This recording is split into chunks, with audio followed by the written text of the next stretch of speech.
여러분, 한 가지 질문부터 드리겠습니다. 여러분은 몇 살까지 사실 생각이십니까?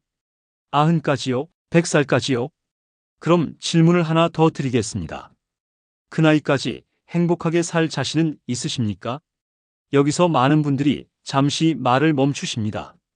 오래 사는 건 생각해 봤는데 행복하게 사는 건 깊이 생각해 보지 않았다는 표정입니다. 사실 이게 현실입니다. 요즘은 오래 사는 시대입니다. 하지만 잘 사는 준비는 아무도 가르쳐 주지 않았습니다. 국민연금도 있고 집도 있고 자식들도 다 키웠습니다. 그런데 이상합니다. 시간은 많은데 마음이 허전합니다. 돈은 있는데 쓸맛이 안 납니다. 몸은 아직 괜찮은데 왠지 우울합니다. 많은 분들이 이걸 노화 때문이라고 생각합니다. 나이 들면 원래 그런 거라고, 다 그렇게 산다고 스스로를 설득합니다. 하지만 저는 이 말에 동의하지 않습니다. 제가 직접 보고 겪고 관찰한 결과는 다릅니다. 같은 나이인데도 누구는 하루가 가볍고 누구는 하루가 버겁습니다. 누구는 혼자인데도 평온하고 누구는 가족이 곁에 있어도 외롭습니다. 이 차이는 어디서 생길까요?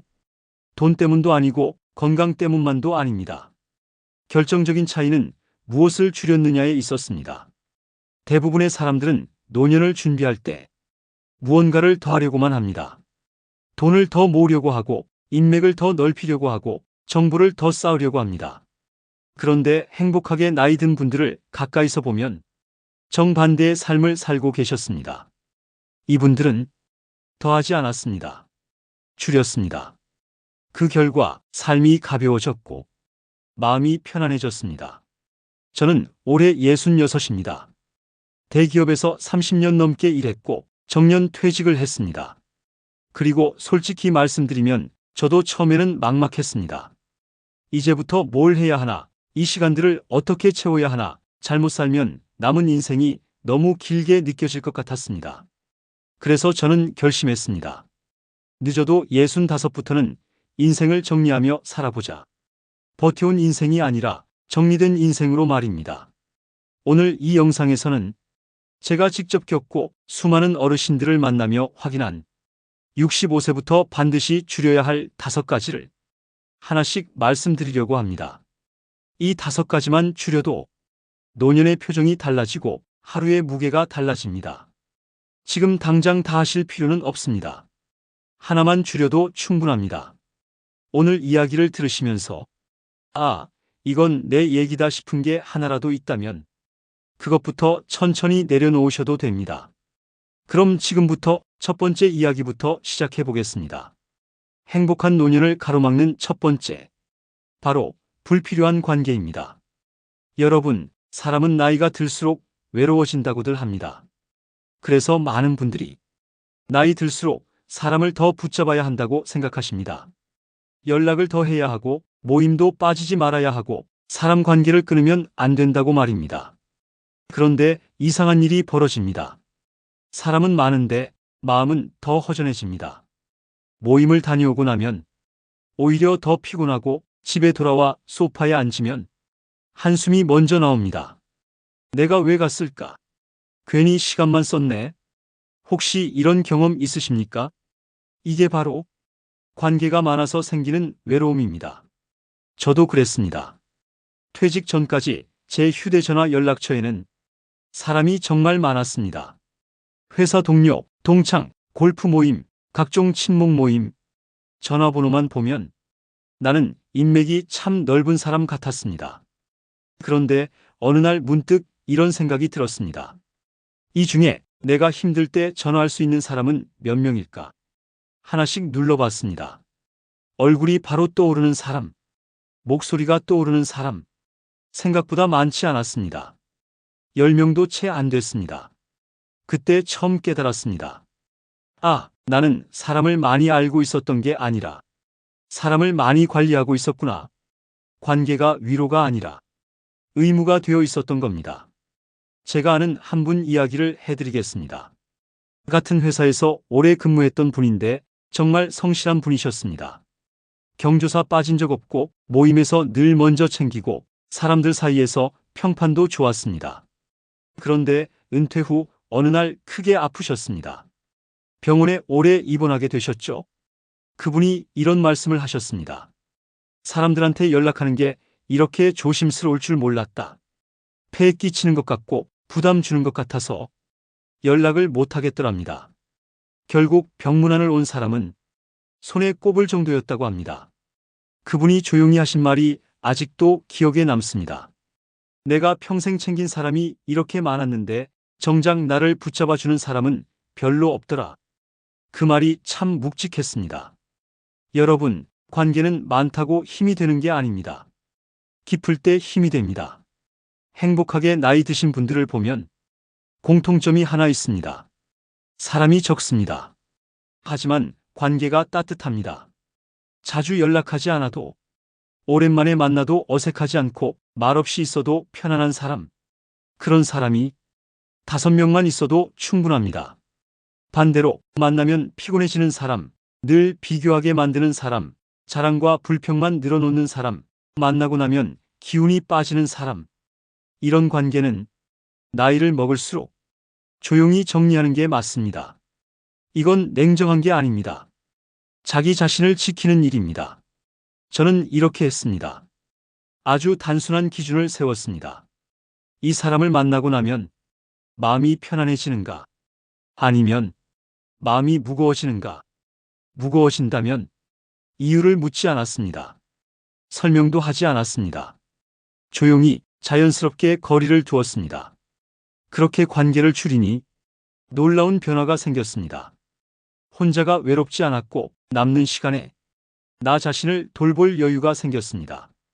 관계를 줄였더니 사람이 사라진 게 아니라 내 삶이 다시 보이기 시작했습니다. 여러분께도 권하고 싶습니다. 오늘 당장 누굴 끊으라는 말이 아닙니다. 다만 이 관계가 나를 살리고 있는가 아니면 소모시키고 있는가? 이 질문을 한 번만 스스로에게 던져보시기 바랍니다. 그 질문 하나가 노년의 무게를 크게 줄여줍니다.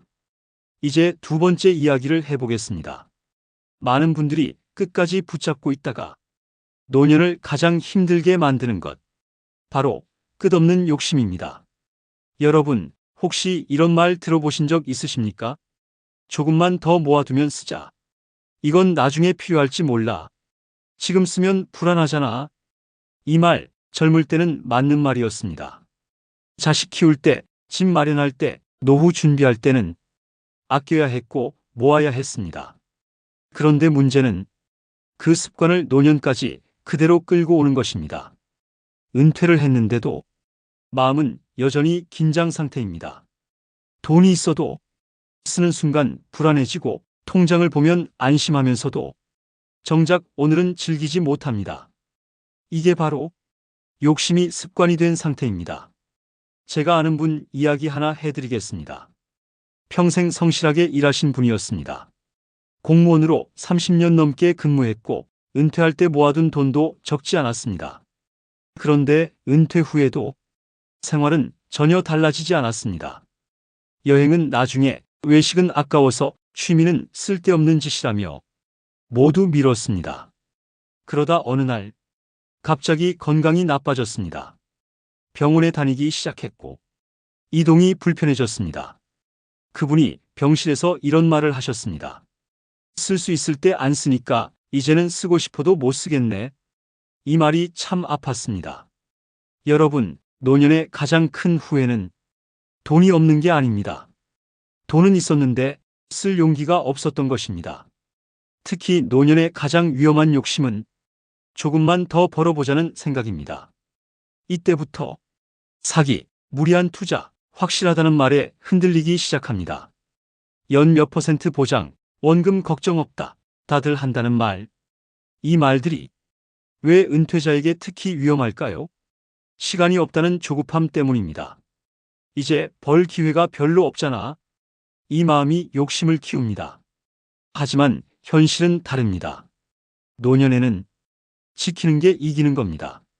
더 벌려다 잃는 순간 회복할 시간이 없습니다.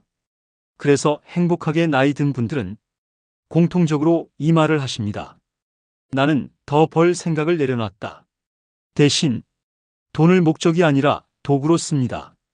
비싼 물건이 아니라 경험에 씁니다. 여행, 취미, 사람과의 시간, 기억에 남는 하루. 이런 데 쓴 돈은 시간이 지나도 아깝지 않습니다. 오히려 그때 잘 썼다는 말이 나옵니다. 저도 생각을 바꿨습니다. 모으는 속도를 늦추고 쓰는 용기를 조금 키웠습니다.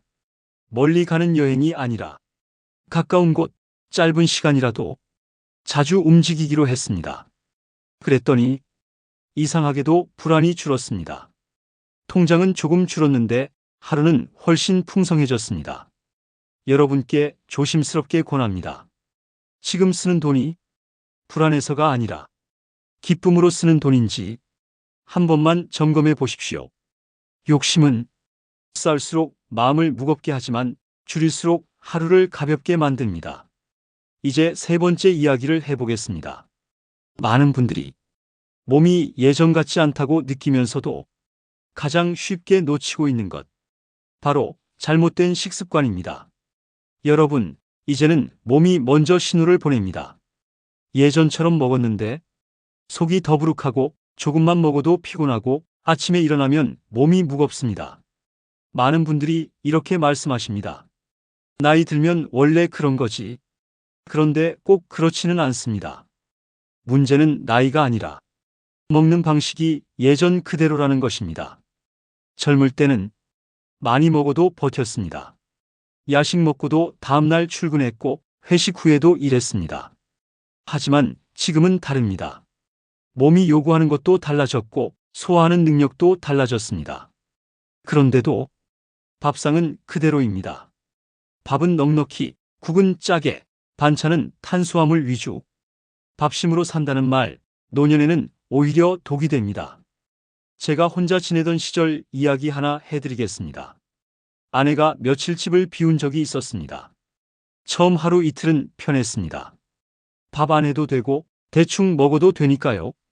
그런데 며칠 지나자 아침에 일어나기 힘들고 속이 불편하고 기운이 하나도 없었습니다. 그때 깨달았습니다. 혼자일수록 더 잘 먹어야 하는데 혼자라서 더 대충 먹고 있었구나. 특히 남자 어르신들, 요리 안 해보신 분들 많습니다.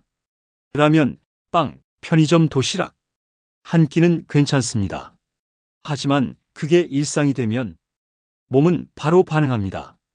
혈당이 흔들리고 근육이 빠지고 관절이 약해집니다.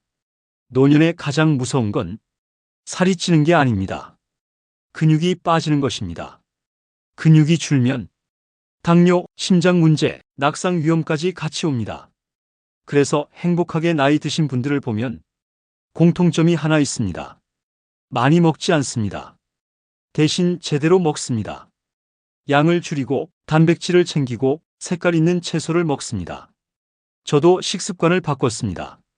아주 거창하게 하지 않았습니다. 첫째, 배부를 때까지 먹지 않았습니다. 조금 더 먹을까 싶을 때 숟가락을 내려놓았습니다. 둘째, 매 끼니 단백질을 챙겼습니다. 계란, 두부, 생선, 고기. 양이 아니라 빈도를 늘렸습니다. 셋째, 혼자 먹어도 밥상은 대충 차리지 않았습니다. 밥 한 공기, 계란 하나, 김치, 나물 하나. 이것만 있어도 몸은 훨씬 편안해집니다. 신기한 건 식습관을 바꾸니 약보다 먼저 몸이 반응했다는 점입니다. 아침에 일어나는 게 가벼워지고 속이 편안해지고 하루가 덜 피곤해졌습니다. 여러분께 한 가지만 부탁드리고 싶습니다. 오늘 저녁 드시기 전에 이 질문을 한 번만 해보십시오. 이게 배를 채우는 음식인가, 몸을 살리는 음식인가? 이 질문 하나가 노년의 컨디션을 완전히 바꿉니다. 이제 네 번째 이야기를 해보겠습니다. 관계도 줄였고, 욕심도 줄였고, 먹는 것도 바꿨는데도 여전히 주변이 불편해진다면 그 이유는 의외로 단순합니다. 바로 말이 많아졌기 때문입니다. 여러분, 나이가 들수록 말이 많아진다는 이야기 한 번쯤 들어보셨을 겁니다. 그런데 이게 단순한 성격 문제가 아닙니다. 자연스러운 변화입니다. 경험이 쌓였고 겪은 일이 많아졌고 해주고 싶은 말이 늘어났기 때문입니다. 문제는 말이 늘어난 만큼 관계가 가까워지지 않는다는 점입니다. 오히려 멀어집니다. 다 너 잘 되라고 하는 말이야. 내가 살아봐서 아는데. 내 말 좀 들어. 이 말들 사랑에서 나왔지만 듣는 사람에겐 무겁게 들립니다. 특히 가족에게 그렇습니다. 제가 가장 크게 깨달은 순간은 손주 때문이었습니다. 손주가 어느새 말을 아끼기 시작했습니다. 전화해도 짧게 대답하고 먼저 연락하는 일도 줄어들었습니다. 처음엔 바쁜가 보다 했습니다. 그런데 어느 날 며느리가 조심스럽게 말하더군요. 아버님, 아이들이 아버님 전화를 조금 부담스러워해요. 그 말 한마디에 머리를 맞은 것 같았습니다. 나는 걱정했을 뿐인데, 나는 도와주고 싶었을 뿐인데 아이들에겐 잔소리로 들리고 있었던 겁니다. 그날 집에 와서 가만히 돌아봤습니다. 내가 언제부터 질문보다 조언을 먼저 했는지, 이야기를 끝까지 듣기보다 중간에 끊고 말했는지, 그리고 알았습니다. 나이가 들수록 우리는 말로 존재감을 증명하려 한다는 것을. 그래서 말이 많아집니다. 그래서 조언이 늘어납니다. 하지만 행복하게 나이 드신 분들을 보면 정반대입니다. 이분들은 말이 적습니다. 대신 잘 들어줍니다. 상대가 말할 때 중간에 끊지 않고 해답을 주지 않고 판단하지 않습니다. 그냥 들어줍니다. 그랬구나. 힘들었겠다. 이 말 한마디면 충분합니다. 저도 연습을 했습니다. 처음엔 정말 힘들었습니다. 말하고 싶을 때 참는 게 이렇게 어려운 줄 몰랐습니다. 하지만 마음속으로 이렇게 받고 말했습니다. 지금 이 말이 정말 필요한 말인가? 필요하지 않으면 입을 닫았습니다. 신기한 변화가 생겼습니다. 사람들이 다시 말을 하기 시작했습니다. 손주가 먼저 전화했고, 아내가 이야기를 더 많이 했고, 주변 사람들도 편해졌습니다. 말을 줄였더니 존재감이 사라진 게 아니라 신뢰가 생겼습니다. 여러분께 권하고 싶습니다. 오늘 하루만 이렇게 해보십시오. 조언하고 싶을 때 한 번만 참아보십시오. 대신 질문을 하나 던져보십시오. 그래서 내 생각은 어때? 지금 내 마음은 어때? 그 한마디가 관계를 완전히 바꿉니다. 이제 마지막 이야기입니다. 이 5가지 중에서도 가장 중요하고 모든 걸 결정짓는 마지막 하나. 많은 분들이 전혀 문제라고 생각하지 못했던 것. 바로 앉아있는 시간입니다. 여러분, 솔직하게 한번 돌아보겠습니다. 은퇴 후 하루를 떠올려 보시면 대부분 이렇게 흘러갑니다. 아침 먹고, 소파에 앉아 뉴스 보고, 유튜브 조금 보다 보면 점심 먹고, 잠깐 눕는다는 게 1시간, 다시 일어나 TV 보다 보면 저녁. 하루가 금방 갑니다. 몸은 거의 움직이지 않았는데 말입니다. 많은 분들이 이렇게 생각하십니다. 나는 운동은 못해도 집에서 쉬는 건 괜찮지 않나?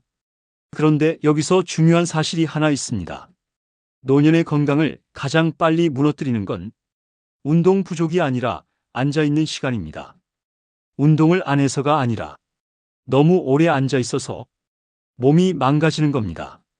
특히 은퇴 이후에는 이 시간이 갑자기 늘어납니다. 회사 다닐 때는 출퇴근하고 계단 오르고 회의실 왔다 갔다 하면서 어쩔 수 없이 움직였습니다. 그런데 은퇴하고 나면 움직일 이유가 사라집니다. 그러면 몸은 아주 정직하게 반응합니다. 근육은 줄고 혈압은 올라가고 당 수치는 흔들리고 조금만 넘어져도 크게 다칩니다. 제가 아는 한 어르신 이야기입니다. 은퇴 후 이제 좀 쉬자는 생각으로 거의 집에서만 지내셨습니다. 밖에 나가면 귀찮고 집이 제일 편하다고 하셨죠. 그러다 어느 날 계단에서 발을 헛디뎌 넘어지셨습니다. 큰 사고는 아니었지만 그 이후로 몸이 급격히 약해졌습니다. 그분이 이런 말씀을 하셨습니다. 그때 깨달았어. 내가 쉰 게 아니라 몸을 방치하고 있었구나. 여러분, 노년에는 운동을 새로 시작하는 것보다 앉아있는 시간을 줄이는 게 먼저입니다. 땀 흘릴 필요 없습니다. 헬스장 갈 필요 없습니다. 그냥 조금만 덜 앉아 계시면 됩니다. 저는 이렇게 바꿨습니다. 아침 먹고 무조건 밖으로 나갑니다. 처음엔 10분이 전부였습니다. 걷다 보면 몸이 풀리고 머리가 맑아집니다. 집에 와서 TV 볼 때도 계속 앉아 있지 않습니다. 뉴스 볼 때는 서서 보고 중간중간 일어나 물 한 잔 마시고 창문 한번 열고 몸을 펴줍니다. 집안일도 운동이라고 생각했습니다. 청소기 돌리고 설거지하고 빨래 널고 쓰레기 버리러 나가는 것. 이 모든 게 몸을 살리는 움직임입니다. 신기한 건 이렇게만 바꿔도 몸이 먼저 반응한다는 점입니다. 숨이 덜 차고 다리가 가벼워지고 밤에 잠도 잘 옵니다. 여러분께 꼭 드리고 싶은 말이 있습니다. 노년에 필요한 건 더 열심히 움직이기가 아닙니다. 가만히 있지 않는 것입니다. 지금 이 영상을 보시면서도 괜히 허리가 뻐근해지셨다면 그게 신호입니다. 이 파트가 끝나면 잠깐만 일어나십시오. 자리에서 일어나 기지개 한번 켜고 물 한 모금 마시고 창문 쪽으로 몇 걸음만 걸어 보십시오. 그걸로 충분합니다. 이제 마지막 이야기를 남겨두고 있습니다. 앞에 5가지를 모두 가능하게 만드는 가장 근본적인 한 가지. 이걸 줄이지 않으면 앞의 모든 노력은 다시 원점으로 돌아갑니다. 바로 남과의 비교입니다. 이 비교는 우리를 정말 교묘하게 괴롭힙니다. 눈에 잘 띄지도 않고 누가 시킨 것도 아닌데 스스로를 계속 흔들어 놓습니다. 동창 모임에 가면 괜히 마음이 불편해집니다. 누구는 연금이 얼마다, 누구는 집이 몇 평이다, 누구는 자식이 어디 다닌다. 집에 돌아오면 하루 종일 그 말들이 머릿속을 맴돕니다. 나는 잘 살고 있는 걸까? 내 인생은 성공한 걸까? 그 순간 우리는 이미 행복에서 멀어지고 있습니다. 비교의 무서운 점은 기준이 계속 바뀐다는 겁니다. 조금 나아지면 더 위를 보게 되고 조금 부족하면 스스로를 깎아내리게 됩니다. 그래서 비교에는 끝이 없습니다. 저도 그랬습니다. 은퇴하고 나서도 자꾸 남의 삶을 들여다봤습니다. 누가 여행을 다닌다더라, 누가 투자로 돈을 벌었다더라, 누구 손주가 뭘 했다더라. 그 이야기를 들을 때마다 괜히 마음이 가라앉았습니다. 그런데 어느 날 아내가 이런 말을 했습니다. 당신은 왜 없는 것만 보려고 해? 그 말에 잠시 멈춰 섰습니다. 그래서 그날 밤 노트를 하나 꺼냈습니다. 그리고 아주 단순하게 이렇게 적기 시작했습니다. 지금 내가 가진 것들, 건강한 몸, 매일 얼굴 보는 사람, 밥 먹을 수 있는 집, 산책할 수 있는 길, 전화하면 받을 친구, 웃어주는 가족. 적다 보니 2페이지가 넘어갔습니다. 그때 처음 느꼈습니다. 나는 이미 충분히 가지고 있구나. 그런데 왜 늘 부족하다고 느꼈을까? 이유는 단순했습니다. 남의 기준으로 내 인생을 재단하고 있었기 때문입니다. 행복하게 나이 든 분들을 보면 공통점이 하나 있습니다. 남 이야기를 별로 하지 않습니다. 대신 자기 하루에 집중합니다. 오늘 산책은 어땠는지, 오늘 먹은 밥은 어땠는지, 오늘 만난 사람은 어땠는지. 비교가 사라지면 마음이 조용해집니다. 마음이 조용해지면 삶이 또렷해집니다. 그래서 저는 아주 작은 습관 하나를 만들었습니다. 잠들기 전 오늘 감사한 일 3가지만 떠올립니다. 거창할 필요 없습니다. 날씨가 좋았다. 밥이 맛있었다. 누가 웃어줬다. 이것만으로도 충분합니다. 이 습관을 들이니 신기한 변화가 생겼습니다. 남의 삶이 덜 궁금해졌고 내 하루가 더 소중해졌습니다. 여러분께도 이 말씀은 꼭 드리고 싶습니다. 노년의 행복은 더 잘 사는 데 있지 않습니다. 덜 흔들리는 데 있습니다. 비교를 줄이면 마음이 편해지고 마음이 편해지면 앞에서 말씀드린 5가지가 저절로 따라옵니다. 관계도 정리되고 욕심도 누그러지고 몸도 돌보게 되고 말도 부드러워집니다. 이제 오늘 이야기를 한 번만 정리해 보겠습니다. 65 이후 우리가 줄여야 할 것들은 이것이었습니다. 불필요한 관계, 끝없는 욕심, 잘못된 식습관, 많아진 말, 앉아있는 시간, 그리고 그 모든 걸 가능하게 하는 것. 남과의 비교를 줄이는 마음. 줄인다는 건 포기하는 게 아닙니다. 덜어내서 진짜를 남기는 일입니다. 오늘이 우리 인생에서 가장 젊은 날입니다. 이제 남은 시간을 어떻게 채울지는 오늘의 선택에 달려 있습니다. 이 영상이 여러분 마음에 작은 정리 하나라도 남겼다면 댓글로 저는 이것부터 줄이겠습니다. 한 줄만 남겨주셔도 좋겠습니다. 이 이야기가 은퇴를 앞둔 분, 이미 은퇴하신 분께 도움이 될 것 같다면 조용히 한 분께만 공유해 주셔도 충분합니다. 앞으로도 나이 들수록 품격 있는 삶, 가벼워지는 인생 이야기를 계속 나누겠습니다. 끝까지 함께 해주셔서 감사합니다. 여러분의 남은 시간이 더 평온하고 더 따뜻해지기를 진심으로 바랍니다.